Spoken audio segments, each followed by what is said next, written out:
When I met Zach Lystad the first time, it changes your outlook. It's tear-jerking. There's a lot of myths and kind of people who don't understand what concussions really are, and so I spend the majority of my visits just educating them about what to expect. So the first thing is that a concussion is actually a brain injury, getting them to recognize that, and that's not something that they should ignore. So we talk a lot about how to recognize a concussion in them or in their teammates in the future, and understanding the importance of reporting it to coaches, parents, whoever's around. We talk a little bit about what actually happens in the brain during a concussion, and I try to make it applicable depending on how old they are, and then what they can expect from recovery. And then we talk a little bit about what is known and unknown about long-term risks with multiple concussions. We're blessed to have a level 1 trauma center, Harborview, where what makes them a level 1 trauma center is that they have a neurosurgeon on staff 24 hours a day. So if you go in there with a concussion, you're going to get an MRI or CT scan, and you're probably going to end up getting a referral in to see a sports medicine trained physician who's educated in the evaluation and management of concussion. We actually don't require a diagnosis. It's nice to have, but we know that a lot of people with brain injury don't have the insurance or the extra funds to pay for anything like that. We have places that we work with. We work really close with the Harborview Sports Concussion Program to get diagnoses, but we don't actually provide them. The Seattle Sports Concussion Program, though, is kind of a joint concussion program between Harborview and Seattle Children's.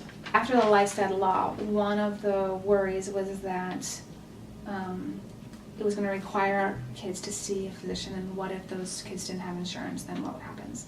And so part of that is to say, we will see anybody, regardless of insurance status. We're really the direct resource. We educate a lot about brain injury, but the majority of what we do is connecting people to resources. The resource line's completely free, resource management's free. The organization has become just a much more robust offering of different kinds of supports for those we serve. So when I started, it was 1 or 2 people working here, and now we're a staff of 10 full-time, and we're able to provide in-person resource management, going with people to doctor's appointments. We're able to serve people over the phone Monday through Friday, 9 to 5. We have full coverage, which is something we didn't always have. Help people get back into the school system. So we help families with the IEP and 504 process, because that can be quite a complicated process, and schools don't really have all the resources they need to provide services that families deserve.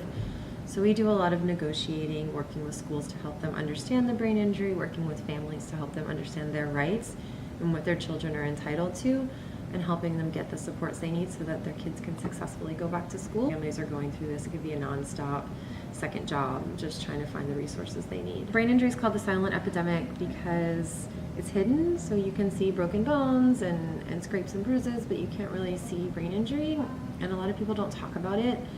For one reason or another, there's a lot of stigma attached to disability in general, and brain injury is no exception. So our goal is to really raise awareness and to kind of show people how normal it is, really. Brain injury affects 3% of the population, which doesn't seem like a whole lot, but really that's every 23 seconds somebody joins the brain injury community, and so pretty much everyone knows somebody who's been affected, and so really just bringing awareness to that, and bringing awareness to the fact that individuals affected by brain injury are just like you and me, still had a whole life before, and they have a whole life ahead of them, and they have a lot to offer and bring to friendships, communities, professional settings. And so raising awareness around that and helping to integrate people with brain injury into the community. And well, it seems from the literature that adolescents take a little bit longer to recover, right? So we need to keep that in mind. I think if you're talking about a young athlete who wants to get into sport, the benefits of sport are going to far outweigh the potential negatives of concussions. We know that sports not only is good for your physical health, but it's good for your mental health, to be a part of a part of a team, and to work towards a goal, and to have a community around you that's supporting you. I think all of that is more beneficial than to make a decision to hold a kid out from sports just because you're afraid of what's going to happen.